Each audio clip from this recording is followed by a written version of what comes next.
Buenas tardes a todos. Le agradezco un montón a Leticia y a Jorge haberme invitado. Fue una hermosa experiencia esta de concentrarme en el tema de la mirada ante los animales. En el caso de Platón, como comentaba Jorge, yo me dedico a la filosofía antigua en general, y esto fue una exploración, una mirada de Platón en un ámbito que no es el habitual. En relación con lo que comentaba Jorge, Platón es un buen lugar como para sopesar los aportes sobre este tema, ya no solamente dentro del autor, sino la experiencia antigua en general respecto de la cuestión de la animalidad. Muy especialmente porque en realidad frente a la situación en la que nosotros estamos, con una cantidad de constructos sedimentados, visiones muy fuertes respecto del antropocentrismo que mencionaba Jorge recién, la experiencia griega es lo totalmente otro. Estrictamente, en realidad, todavía se está en una situación de indefinición primaria y lo que tenemos delante es más bien una posibilidad de ver qué pasa frente a una physis vista como totalidad omniabarcante, sin haber pasado todavía por la construcción de categorías que dejen más o menos clara un punto de partida o una perspectiva clara de oposición tajante frente al animal. Muy por el contrario, en realidad lo que se ve es una especie de mixtura compleja donde por momentos en realidad predomina la idea de una distancia, pero por otros en realidad es mucho más fuerte el peso de la continuidad. De hecho, hay que tener presente que en realidad para los griegos el arco es mucho más amplio y va desde los dioses a las entidades intermedias. Piensen en los cíclopes, por ejemplo. Está el hombre, están los animales, están las piedras. Entre todo este arco en realidad se trata de empezar a construir visiones posibles que de hecho terminan de plantear algún tipo de definición de dónde se ubica lo humano frente a todo este plexo enorme. De hecho, para empezar, vamos a llegar a Platón rápidamente y hacer un recorrido por estas temáticas que mencionaba Jorge, pero no es menor plantearnos un mínimo horizonte, de hecho, de qué es lo que tenía Platón como trasfondo para empezar a recortar el lugar de los animales. De hecho, ustedes recordarán que la experiencia, por ejemplo, que uno se encuentra en las obras de Homero, muestra bien esto que estoy tratando de transmitirles, digamos, como sensación de lo griego originario frente a la animalidad, porque ahí justamente lo que uno encuentra es, por un lado, una physis puramente indiferenciada, un lugar donde en realidad el tópico de la antropología humana todavía no está dibujado. Recordarán ustedes todos los trabajos que vienen de Schnell y más, donde en realidad todavía la oposición del constructo psique-soma, cuerpo y alma, para pensar lo humano, ni de lejos está constituido. Muy por el contrario, no hay ni noción de alma ni noción de cuerpo todavía, con lo cual ese elemento como diferenciación frente al animal no está planteado, y es lo que explica, por ejemplo, pasajes como los que recordaron ustedes de la transformación de Circe sobre los compañeros de Odiseo, o el caballo Janto que habla sin ningún tipo de disminución o mediación, con lo cual la idea es que esta posibilidad de transformaciones y esta posibilidad de trasvasamiento entre lo humano y lo animal está totalmente a la mano, digamos, en la experiencia de los orígenes de la tradición. Si vamos un poco más cerca a los terrenos que solemos transitar en filosofía, recordarán ustedes que en pensadores de los inicios como tales, lo que uno encuentra en principio es la idea de un alma cósmica que lo atraviesa todo, y ahí tampoco hay un lugar privilegiado para lo humano. Pasa algo más o menos similar en el caso de Anaximandro, donde claramente en realidad el origen es espontáneo y es simultáneo y no hay ningún tipo de diferencia de nuevo jerárquica entre los tipos de entidades. Es muy ilustrativo, por ejemplo, el caso del atomismo, y acá ya estamos bien en época clásica, compartida ampliamente por Platón, y ahí encontramos no solamente que no hay posibilidad ninguna de jerarquías, porque básicamente todos son átomos inestables, que de hecho van constituyéndose y desapareciendo al mismo tiempo. De hecho, todo lo animado comparte como carácter el tema de tener átomos esféricos, y en el caso de este constructo inestable de átomos que somos los seres humanos, en el caso de Demócrito y de Leucipo se marca muy bien que en realidad es por el modelo animal por el cual podemos constituir las técnicas. De hecho, sabemos de construcción mirando las golondrinas, sabemos de música mirando otras aves, y la lista es larga. en los testimonios que tenemos sobre esto del atomismo. Con lo cual hay también no solo hay cercanía, sino incluso una relación de aprendizaje que se da respecto del modelo animal. Todo esto es, digamos, un horizonte sumamente variable sobre el cual se instancia Platón su posición. Contemos con que Platón es un autor más o menos extraño, por avatares de la tradición que son totalmente ajenos a la antigüedad. Para nosotros forma parte, digamos, de esta especie de autores elegidos y programáticos. No lo era así para los contemporáneos, donde en realidad Platón simplemente era uno más entre un ámbito amplio de intelectuales, donde de hecho primaban posturas que no son las que Platón sostiene. De hecho, si uno cuenta estadísticamente, las líneas materialistas son muchísimo más numerosas y eran más aceptadas que esta especie de teoría costosa y difícil de sostener, que es esta aquella donde lo real está traspuesto en otro plano. Con lo cual Platón discuta en una situación, digamos, de inferioridad numérica, digamos, frente a otros ámbitos. Digo esto porque para la cuestión de la animalidad esto no es una cuestión menor. Muchas de las posiciones que Platón toma precisamente son como distancia respecto de otras líneas amplias que aceptaban muchísimo más, digamos, el modelo del naturalismo como un modelo para la conducta humana. Vayamos centrándonos entonces en Platón.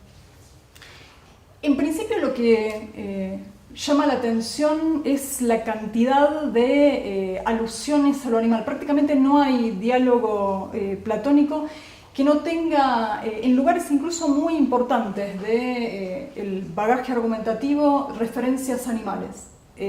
Lo cual, por otra parte, llama la atención porque de hecho en los estudios usuales sobre Platón no es un tema que esté en primer plano. Y sí también llama mucho la atención, si uno se va acercando, el tema de cómo se piensa la función, porque de hecho si ustedes revisan la bibliografía secundaria, en general se divide en dos grandes grupos totalmente antagónicos. La mayoría sostiene que en realidad simplemente es un instrumento para trazar analogías meramente metafórico, que es un punto que yo quiero poner en cuestión hoy especialmente. Y para una porción minoritaria habría algún tipo de preocupación genuina por establecer, digamos, dónde está el espacio de lo animal. En este sentido, digamos, está todavía pendiente, digamos, alguna clave que explique por qué en estudios detallados y serios se puede llegar a dos resultados totalmente antagónicos respecto de la posición de Platón frente a estos temas. Me refiero a que no es una cuestión de impericia de los autores, sino que hay una cuestión de registros muy distintos en la obra de Platón que pueden dar lugar a estas dos lecturas y podríamos tentar, de hecho lo que voy a tratar de hacer hoy es de tentar algún tipo de clave que permita reunir estas dos cosas en una sola. Les propongo que ingresemos a esto por los tres relatos sobre Orígenes que nosotros tenemos en el corpus. Empiezo por el del político, que es sin duda el más colorido. Recordaron ustedes ahí en pasaje 272 BC y un poquitito después en 274. Relata Platón la idea de una edad de Cronos que hemos perdido. Nosotros vivimos en la edad de Zeus. Lo interesante de este punto es que cuando describe la edad de Cronos aparece muy presente el tema de lo animal.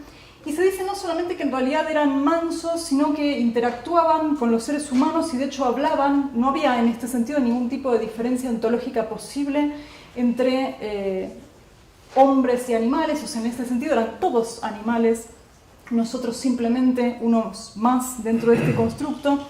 Y fue solo con el advenimiento de la edad de Zeus que en realidad lo que se produjo en los animales es un movimiento de involución. O sea, en la edad de Zeus no solamente los hombres pierden las prerrogativas que tenían, sino que la pierden también los animales y en este sentido, digamos, pierden los elementos, pierden el lenguaje, la racionalidad y se vuelven salvajes. Ahí es donde se produce el hiato. O sea, básicamente en este caso el origen de los animales viene por involución. Es un modelo, fíjense, bien distinto al que aparece en Timeo. Si ustedes van al pasaje de Timeo 30b y lo que sigue, el relato es bien distinto. y no se trata, digamos, de un pasaje de eras, sino que la explicación viene por un movimiento de degeneración. Y más bien, el origen de los animales responde al principio de que en realidad cada psique, cada alma, debe encarnarse en un cuerpo acorde. Dado que en realidad los hombres tienden a tener fallas de carácter, ahí es que empiezan a hacer falta otros cuerpos diferentes que en realidad puedan alojar a las almas que no consiguieron, digamos, mantenerse en su plena potencia. Lo llamativo es que no solamente en realidad ahí hace falta incorporar el mundo animal para las distintas fallas de carácter, sino que advienen también las mujeres, por ejemplo. Quien no puede ser hombre será mujer, y quien esté todavía más abajo que eso, bueno, entonces tendrá que ir encarnando en distintos tipos animales. O sea, fíjense, frente a la involución aparece este carácter degenerativo que incluso mixtura, digamos, con modalidades de lo humano también. Nos queda un último relato de origen que es de lejos el más conocido, que es el que aparece en Protágoras 320d. Recordarán ustedes esta apropiación platónica del mito de Prometeo, donde frente a una comunidad originaria que se interrumpe de golpe, adviene el humano precisamente como el modelo del animal enfermo, digamos, aquel que en la época contemporánea impulsa y extiende Nietzsche, exhumando buena parte, digamos, de la potencia que tiene esta idea. O sea, podríamos haber sido animales si Epimeteo no hubiese sido lo tonto que fue y no se hubiese gastado todos los dones en el resto de los animales. Y ustedes recuerdan, tuvo que intervenir Zeus dándonos el fuego, la técnica y el derecho. En este sentido, digamos, este último modelo, recién aquí, fíjense que es donde aparece, digamos, una especie de ruptura o distanciamiento más o menos pronunciado que estrictamente no está presente, digamos, en los dos primeros relatos de origen. O sea, tanto en el de involución como en el de generación hay una cierta asimilación posible, y es recién en este último donde adviene, digamos, un modelo diferente que es el más opositivo. O sea, básicamente, una vez que en realidad los hombres no pudimos ser animales, entonces ahí pasamos a hacer algo radicalmente diferente.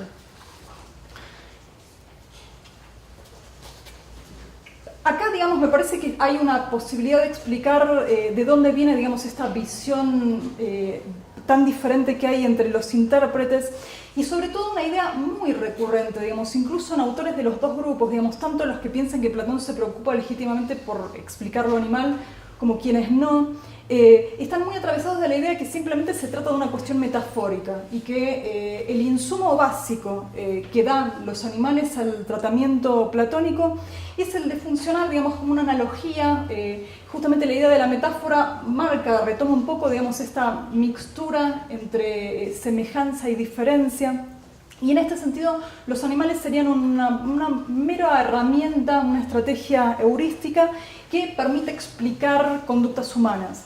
Me parece que hay una visión muy restrictiva sobre esto, porque estrictamente no se trata solamente de una estrategia heurística, sino que Platón concibe, digamos, una especie de sustrato común de lo vivo, que se puede objetivar tanto en enfoques de oposición o de continuidad, y en este sentido da rendimientos muy distintos, ya sea que utilice uno o utilice otro.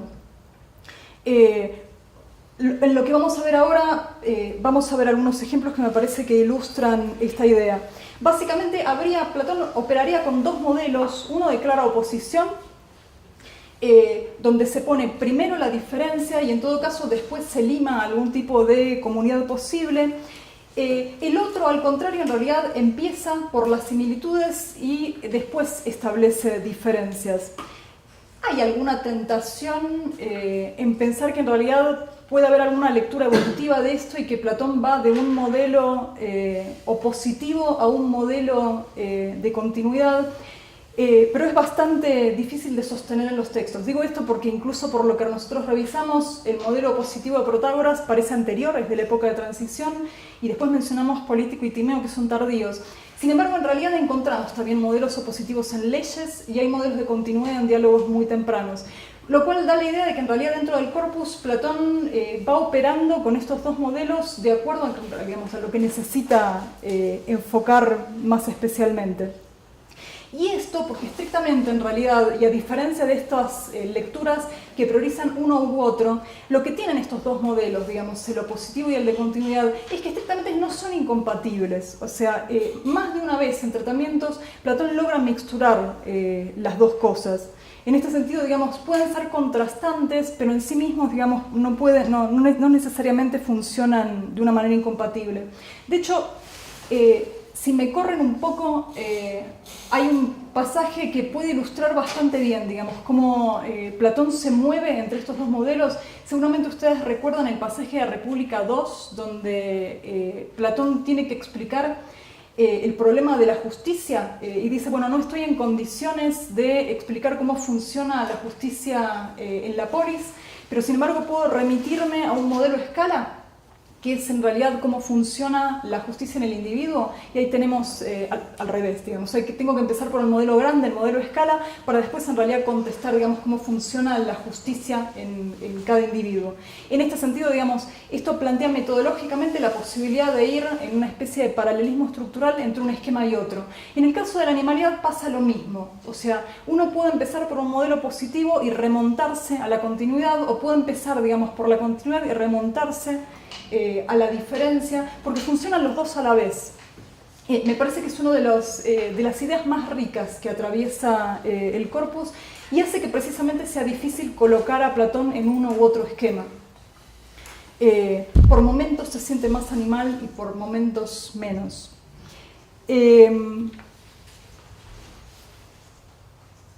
Fíjense en algunos ejemplos, sobre todo aquellos, digamos, que hablan más del modelo de continuidad. Es muy persistente la idea de lo animal como posibilidad humana. Piensen en los casos más conocidos como el de Apología 30e, donde Sócrates es un tápano, y ahí, digamos, simbólicamente el tema del rasgo animal íncito en lo humano explica su comportamiento. Lo mismo pasa incluso en modelos más globales y más políticos, con la plebe como bestia en República 6, sobre todo de hecho en el símil de la bestia. Hay muchos elementos donde en realidad se marca la convivencia de las dos cosas, sobre todo en los momentos en donde se insiste en que los animales también tienen arete. O sea, hay elementos de la virtud que nosotros podemos en muchos textos ver como propiamente humanos, que hay momentos donde en realidad claramente se los pone en los animales. Les menciono al pasar un par. La valentía, por ejemplo, es proyectada sobre animales, como pasa en Eutidemo 294 con jabalíes, aparecen leones y leopardos, que en su comportamiento en realidad retratan lo más puro de la valentía, y en este sentido no se trataría solamente de una virtud humana. Ni que hablar de caballos y perros, a los que tendremos que volver dentro de un rato, donde sintetizan núcleos teóricos muy fuertes, digamos, de la explicitación de cómo tiene que comportarse lo humano. Actitudes de cría de los hijos, como la que aparece en Menexen 937, y sobre todo la que ustedes recordarán en Banquete 186, donde los animales experimentan el amor y además procrean en vistas de su inmortalidad igual que los hombres. Hay incluso otros dos puntos donde esta consustanciación se nota mucho, y es en el tratamiento platónico de la niñez. Ahí es muy repetitiva la idea de que justamente en realidad no hay demasiada diferencia entre el salvajismo de los niños y aquello que no encuentran los animales. Digamos, todavía no han entrado, no han sido domesticados, y ahí es donde veríamos menos diferencia. Llamativamente, el otro momento donde volvemos a no tener diferencia con los animales es tras la muerte. O sea, en el momento del trasmundo, donde aparece la tesis de la reencarnación, ahí otra vez se borra toda diferencia, y ustedes recordarán el mito de Er, donde en realidad los hombres eligen la vida que habrán que tener y tendrán su daimon personal de la misma manera que los animales, y de hecho la elección es cruzada. Si ustedes recordarán este pasaje además muy llamativo y con muchas referencias a la tradición previa, de acuerdo a la vida que cada uno ha tenido, uno puede elegir la próxima vida y ahí no hay demasiada diferencia. En general, los que han tenido una mala experiencia en la vida humana eligen animales, lo cual no es menor. No necesariamente, digamos, eligen el animal como pasa en Timeo, aquellos que han tenido fallas de carácter, sino por el contrario, digamos, quienes han sufrido los males de la existencia humana pueden retirarse a vivir una vida animal más feliz. Vuelvo entonces, digamos, a enfatizar este tema de que hay efectivamente dos modelos operantes, uno de oposición, otro de continuidad, pero no necesariamente en realidad funcionan, digamos, como elementos antilógicos. Más todavía, es por la yuxtaposición de los dos que puede explicarse esta proliferación de la idea de un uso meramente metafórico, que me parece que excede en mucho, digamos, a lo meramente metafórico. Sí hay algo que hay que, y esto para matizar un poco esto que decía recién del borramiento de límites respecto de lo animal, en los momentos sobre todo más teóricos, donde más nos alojamos de los mitos, Platón insiste mucho en que lo axiológicamente superior está del lado de lo humano. Y en este sentido, sobre las situaciones donde en realidad prima lo animal, ahí es donde hay que ejercer mayor cuidado, o sea, tanto respecto de los niños o respecto de las situaciones que más se prestan a la explicitación de lo animal, como pasa sobre todo en el ámbito de lo político. Bueno, ahí es donde tiene que operar, digamos, la figura del rebaño, de alguien que cuide de ese rebaño, y justamente para que no desmadren tendencias animales que no pueden ser morigeradas. Pasemos a revisar ahora algunos puntos más precisos respecto de lo animal, básicamente pasando un poco a revista a qué piensa, cómo organiza Platón el espectro de lo animal. En principio, nosotros ya hemos mencionado algunos, están los animales salvajes. En realidad, viendo la forma mentis platónica, es esperable y es lo que sucede, lo puramente salvaje, más allá de los momentos donde se puede recuperar algún rasgo de valentía o algo por el estilo. En general está muy asociado a la negatividad, o sea, los animales salvajes, los bestiales, son los que más se asimilan a lo que nosotros tendremos que tratar de refrenar. En general aparecen como explicitación y como ejemplo de estas cuestiones absolutamente inmanejables como el eros humano, con lo cual lo salvaje está, pero hay que tratar de mantenerlo dentro de sus límites. Pero hay otro tipo de animales que son bien distintos, y ahí sobre todo aparecen los animales domésticos, donde están muy marcados los elementos ligados con el uso y el consumo. Un tema bastante peliagudo, y es donde hay mayor diferencia entre los autores de bibliografía secundaria, sobre todo porque es innegable que en realidad a lo largo del corpus Platón menciona más de una vez la importancia obviamente de estos animales que nosotros usamos ya sea para trabajos agrarios, y en este caso digamos lo ponemos dentro del lado del uso, como de los que directamente son consumidos. Obvio, la lista larga de pasajes donde en realidad Platón menciona tareas que están asociadas, digamos, con este uso o consumo de los animales y que forman parte de la vida de las ciudades. Sin embargo, les decía que es bastante discutido porque hay algunos lugares donde por ahí uno esperaría que aparezcan y no están mencionados. Muy especialmente, en realidad, además de algunos pasajes de leyes, el más discutido es el de República 2, el de la ciudad sana, porque ahí básicamente no hay ninguna profesión que esté ligada con este tipo de tareas, y muy por el contrario aparecen un poco después en la descripción de la ciudad enferma. Todas estas figuras asociadas con los porqueros, digamos, los que cuidan a estos animales que van a ser ganado para ser consumido, son profesiones que no están en el primer esquema que ustedes recordarán, es muy simple. Y ahí se trataría, digamos, de una proto-ciudad que no solamente es muy simple en sus costumbres, sino que además no tendría, digamos, consumo de animales. Y Es un punto delicado, básicamente porque si bien esto es cierto, y de hecho digamos, el consumo de animales aparece como un elemento de los más oscuros y asociados con la creación de la ciudad enferma, digamos, aparecen los porqueros junto con los médicos y los abogados, o sea, como síntesis de todo lo malo que nos acompañará en las ciudades civilizadas. Pero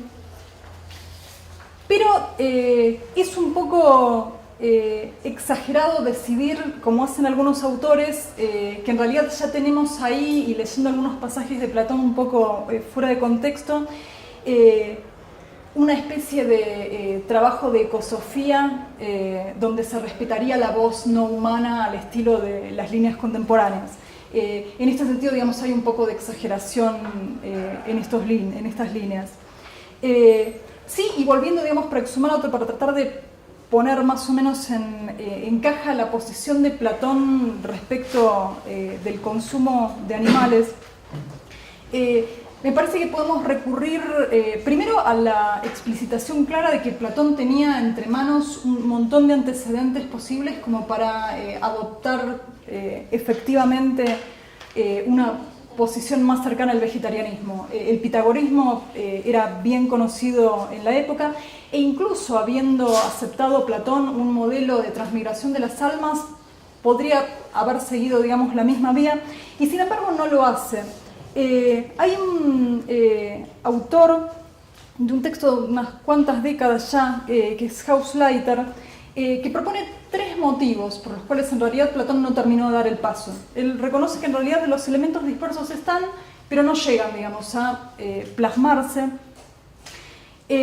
Por un lado, se sostiene que Platón no llega a tomar la transmigración de una manera totalmente literal. El hecho de que justamente se dé en ámbitos míticos hablaría de que no hay una asunción programática respecto de cómo funciona esto. Podríamos discutirlo porque si pensamos en la reminiscencia no se trata solamente de un elemento metafórico, pero la idea es que no hace falta tomar la transmigración, digamos, en su literalidad y que en este sentido no se termina de dar el paso. El segundo punto es la posición sumamente crítica que tiene Platón sobre la medicina dietética. Ustedes recordarán el libro 3 de República, donde es una burla abierta directamente sobre los médicos que en realidad hablan de esta necesidad del equilibrio en el cuerpo y sobre cosas que hacen mal. Sumen, si quieren, el discurso de Erixima con el banquete, que va en el mismo sentido. Platón es muy partidario de una medicina muy básica, casi al estilo médico, de cura de enfermedades de estación y heridas, y no más que eso. Los que están muy enfermos, que se mueran pronto, y les convendrá eso más que sostener una vida enferma larga. Para nosotros, hombres de la contemporaneidad, esto es muy difícil de aceptar, pero Platón lo hace así muy directamente. Y por otra parte también es muy claro que no termina Platón de conmoverse con el argumento del sufrimiento animal. Con lo cual, por estas tres líneas uno podría darle cierta razón a Hausleiter de que hay elementos que obturan, digamos, el tema del paso. Yo sumaría a esto, además, el modelo de oposición. O sea, dado que Platón no opera solamente como el modelo de continuidad y opera también con el de oposición, el modelo de oposición también es algo que, si bien en el momento en que Platón se acerca a tomar estas posiciones, también distancia. Y puede explicar, por ejemplo, estas tomas de distancia donde no termina ser afectado, digamos, o de sentirse él mismo, un animal. Por otra parte, esto respecto, digamos, del consumo, hay otro elemento muy fuerte que aparece respecto de la visión de lo animal y en este sentido excediendo o enmarcando la visión de lo animal, que es la condición doble y variable que tiene todo lo sensible. Y en este sentido es muy recurrente el tipo de fórmulas que hablan de la conversión de una cosa en otra. Recién yo hacía una diferencia más o menos tajante entre los animales salvajes y los animales domésticos, que por momentos para Platón se borra. Y de hecho más de una vez dice que en realidad el lobo es muy parecido al perro. Y en este sentido, de acuerdo a las condiciones, en realidad podría explorarse una u otra posibilidad.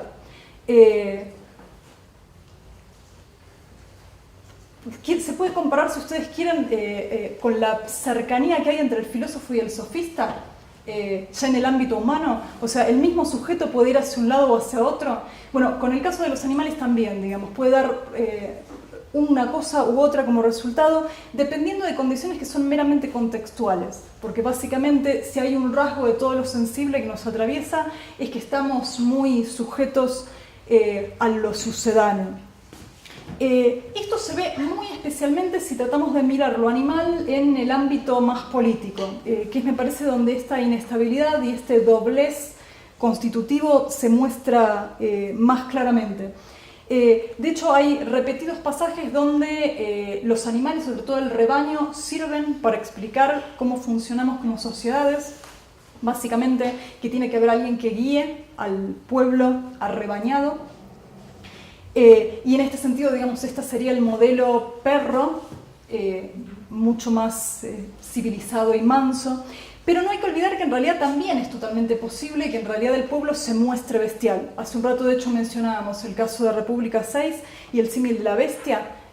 O sea, un esquema que empieza siendo una reunión de sujetos que debe ser conducida, en realidad puede alterar totalmente estas condiciones, volverse algo que claramente es inmanejable y de hecho terminar imponiéndole a quienes tienen que guiarlo una especie de limitación absoluta de sus funciones. Recordarán ustedes que en el símil de la bestia, en realidad tanto políticos como oradores como poetas, lo único que pueden hacer es tratar de mantener calma a la bestia. Y en este sentido no ejercen una función política activa, sino simplemente una función de apaciguamiento de lo salvaje.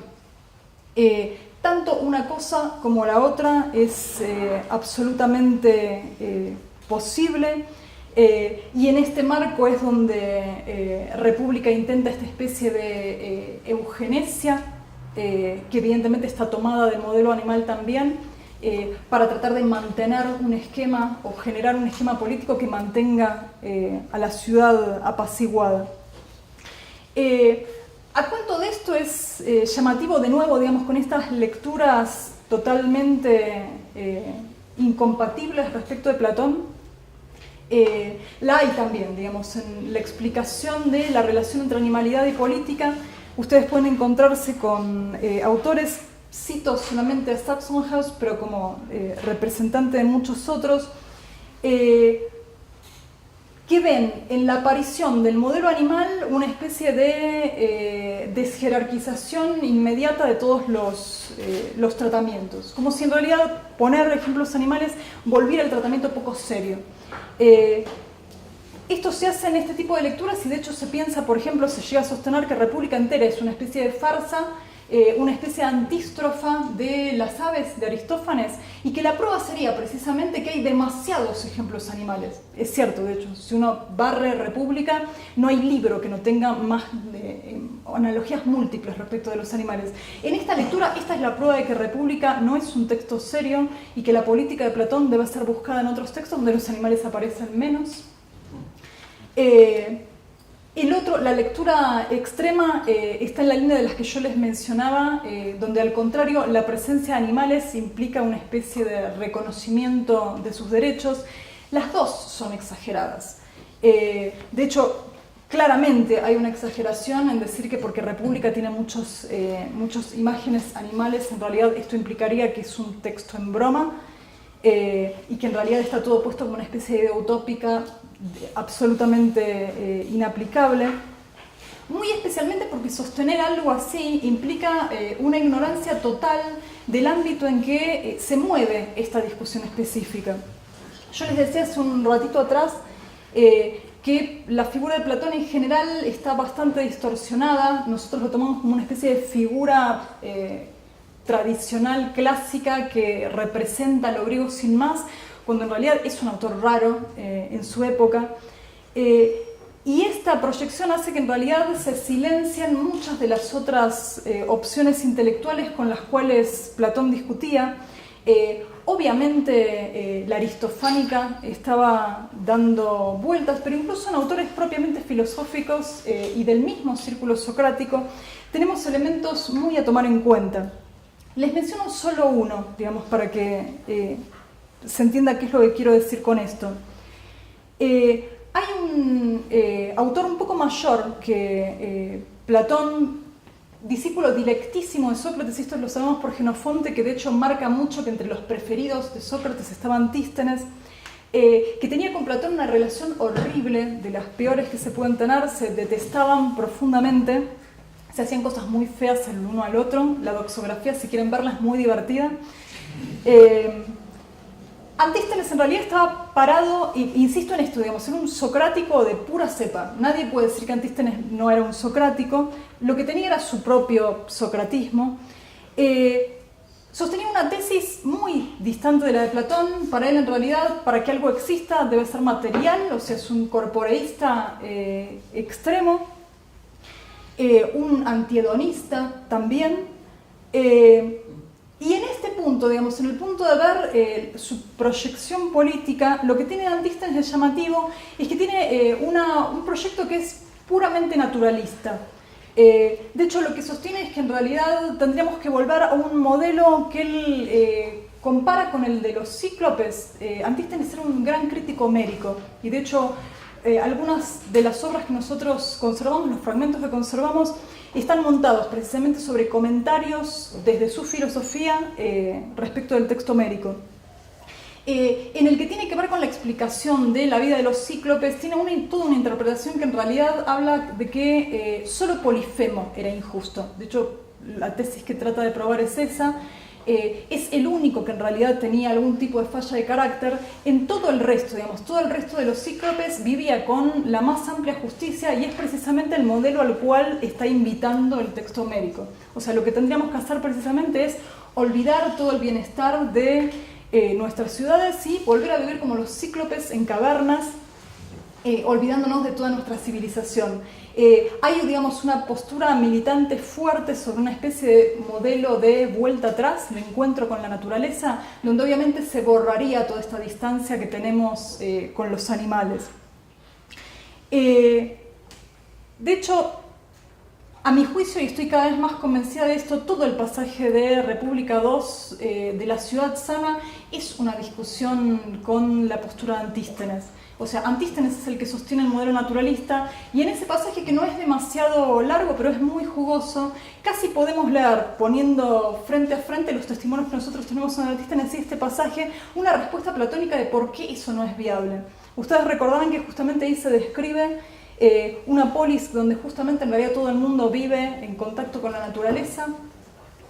No hay actividad intelectual más que la artística del canto de himnos a los dioses. Viven todos en una situación muy idílica que se corta muy abruptamente cuando aparece Adimanto diciéndole: nadie viviría en una ciudad así, eso es una ciudad de sardos.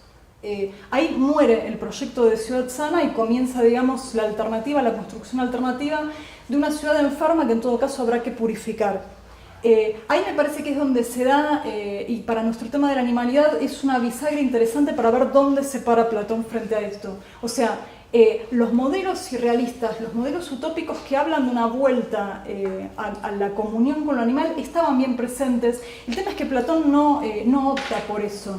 O sea, opta por una situación, como Platón hace, de hecho, casi en todos los temas, mucho más compleja, mucho más llena de sutilezas, donde hay ciertos acercamientos, pero no completos. Y acá de nuevo, digamos, puedo aceptar que hay que purificar las ciudades actuales, pero esto no se hace volviendo a un esquema de comunión con la naturaleza directa. Bueno, ¿por qué? Básicamente porque Platón entiende que esto no es susceptible de ser un modelo político. O sea, básicamente es como la inocencia que se pierde una vez que hemos roto con la fisis. No hay posibilidad de volver atrás desde una construcción de un modelo político.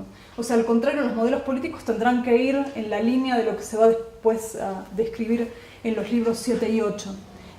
Con esto, digamos, se obtura también, y me parece que hay una posición ahí bien clara respecto de por dónde correría, digamos, un modelo plenamente naturalista y por qué, digamos, es imposible que sigamos por ahí.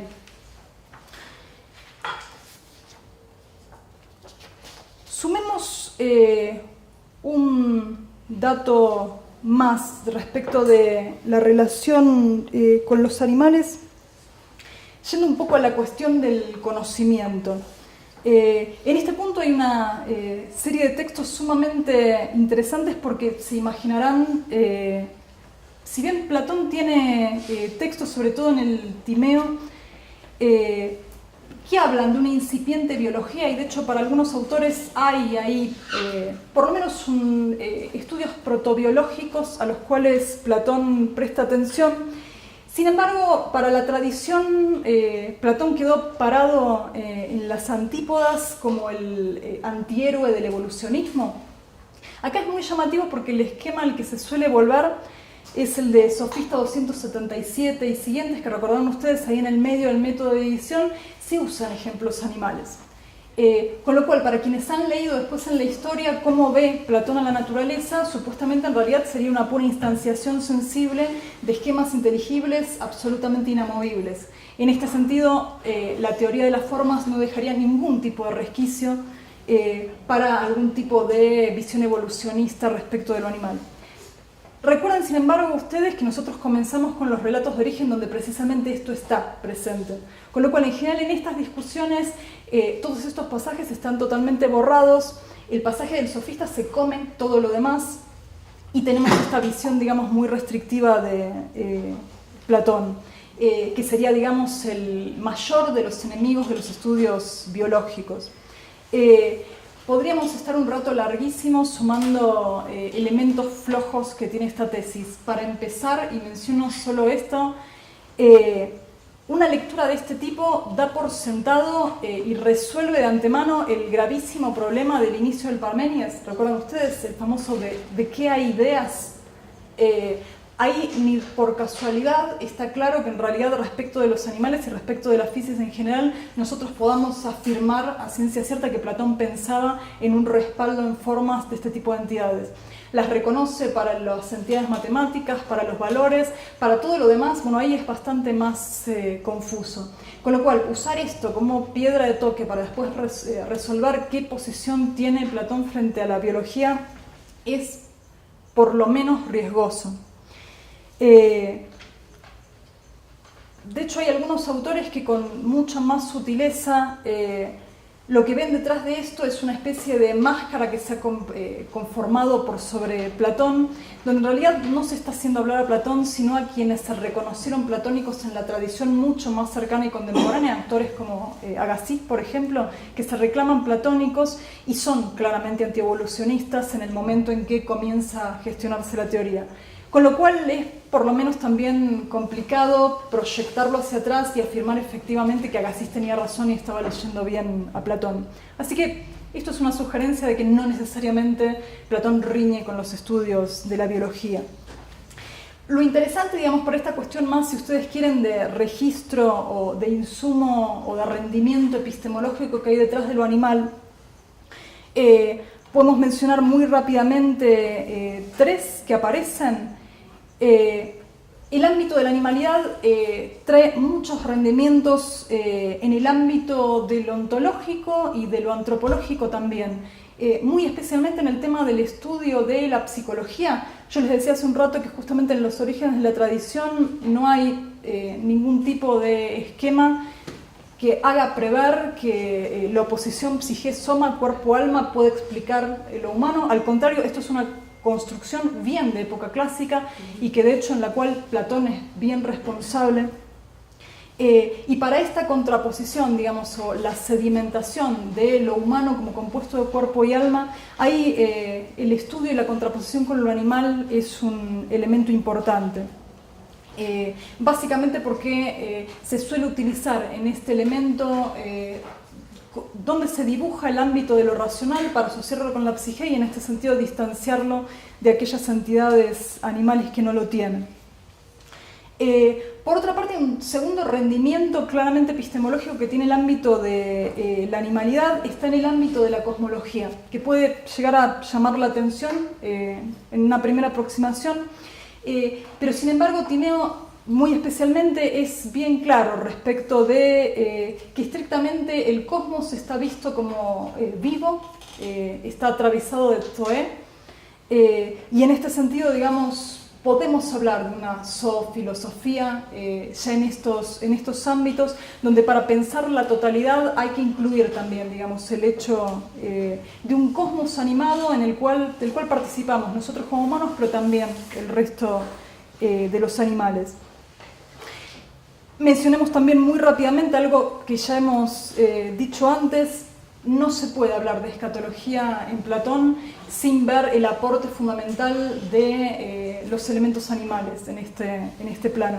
No solamente por los elementos de transmigración que hemos mencionado antes y esta transustanciación de animal en humano que cuentan los mitos, sino también porque la explicación de qué es lo que subsiste respecto del ser humano tras la muerte también solamente se puede ver especularmente a través de ejemplos animales. Básicamente, si en realidad persiste o no persiste la razón, o persisten o no persisten las tendencias y los deseos del ser humano, en todos estos pasajes reaparece sistemáticamente, digamos, la figura de lo animal.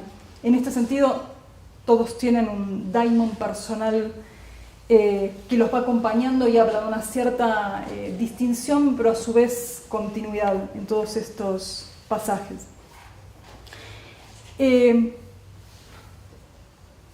Vamos a unas últimas dos funciones bien claras que no dejan de aparecer en Platón, ligados con estos tópicos del entretenimiento y la compañía, o sea, en este plexo general del que participamos, Platón no deja de mencionar más de una vez cómo funcionan los animales en este ámbito. Respecto de la cuestión de un entretenimiento que no es puramente entretenimiento, porque de hecho está proyectado también como parte de una expresión intelectual superior, aparece el mito de las cigarras, el que no me voy a detener, pero simplemente recuerdo que ahí hay una mezcla muy interesante, digamos, de elementos que tienen que ver con un entretenimiento que puede llegar a ser narcotizante al punto de la aniquilación completa, pero quien lo resiste y quien toma este entretenimiento como una especie de desafío y no se queda dormido, ahí accede, digamos, a lo más importante de la filosofía.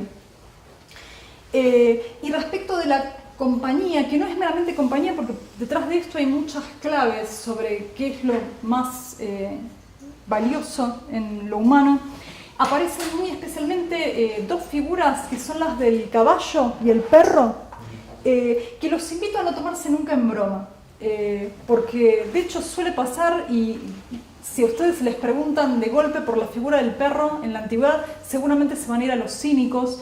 Y sin embargo hay un sustrato muy importante, digamos, asociado entre la relación entre lo perruno y la filosofía, que en realidad está bien entroncada incluso con el movimiento socrático. Casi les podría decir, no hay socrático que no tenga sus propios perros. Obviamente están los cínicos, que son estos más callejeros y confrontativos, los más salvajes de todos. Pero si ustedes miran un poco más allá, empezando por este Antístenes que yo les mencionaba recién, que tenía sus propios perros. De hecho, hay un epigrama en que él se muestra a sí mismo como un perro que muerde el corazón con palabras. O sea, es un perro parlante que afecta ahí en lo más profundo. Hay un tipo de perro socrático que es sumamente interesante, que es el de los cirenaicos hedonistas, militantes, donde el más filósofo es el que más placer somático, corporal puede acumular. Se llamaba a sí mismo perro de la corte, o sea, es un perro también, pero no es un perro callejero, o sea, es un perro que sabe gozar de la corte. Piensen que Aristipo es de los que más rápido se va a la corte de Dionisio de Siracusa a que lo mantengan como a cuerpo de rey. Pero es un perro de la corte porque justamente en realidad sabe gozar del bienestar, pero en el momento en que no lo tiene, bueno, vuelve a ser perro, o sea, puede mantenerse con autonomía sin ningún tipo de problemas.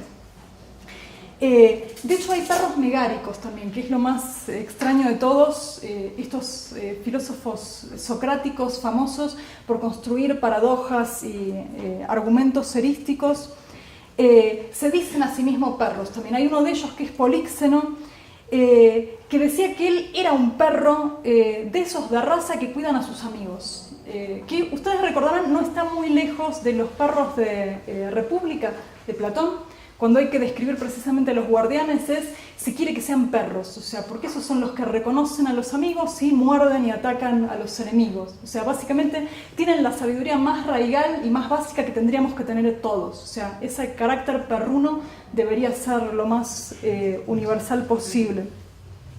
De manera que en serio cada vez que se crucen con el perro hay una especie de intertextualidad gigante de época clásica que está ahí bien... mostrando una zona de tensión dialógica poderosísima. Dos palabras sobre los caballos, básicamente porque no solo Platón recupera desde los epigramas de Solón como uno de los amigos más cercanos, junto con el perro, es muy usual que aparezcan como seres que nos benefician y se benefician por la cercanía. Suele estar muy asociado con la obediencia, pero no una obediencia ciega, sino una obediencia sabia. Con lo cual está, incluso pinta a veces mejor que la mera idea de rebaño, de que se deja llevar. Esta otra no, digamos, la del caballo es una que en realidad acompaña y nos acompaña. En este sentido, digamos, retrata bien la idea de la compañía.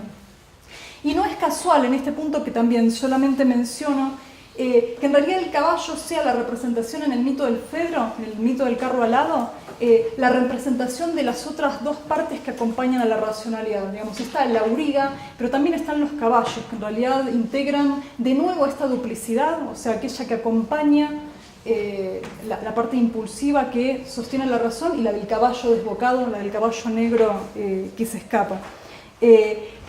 También en esta duplicidad y en cómo nos manejamos, digamos, con estos animales cercanos, está este movimiento de apropiación doble. Ya estoy hablando un montón, así que voy a ir cerrando simplemente. Me ahorro la lista de menciones donde estos desarrollos platónicos han tenido rendimientos importantes en filosofía contemporánea. La imagen del rebaño para la filosofía política es capital. Les menciono de una manera muy breve solamente una serie de 3 testimonios que hacen de Platón, un protagonista de relatos con animales.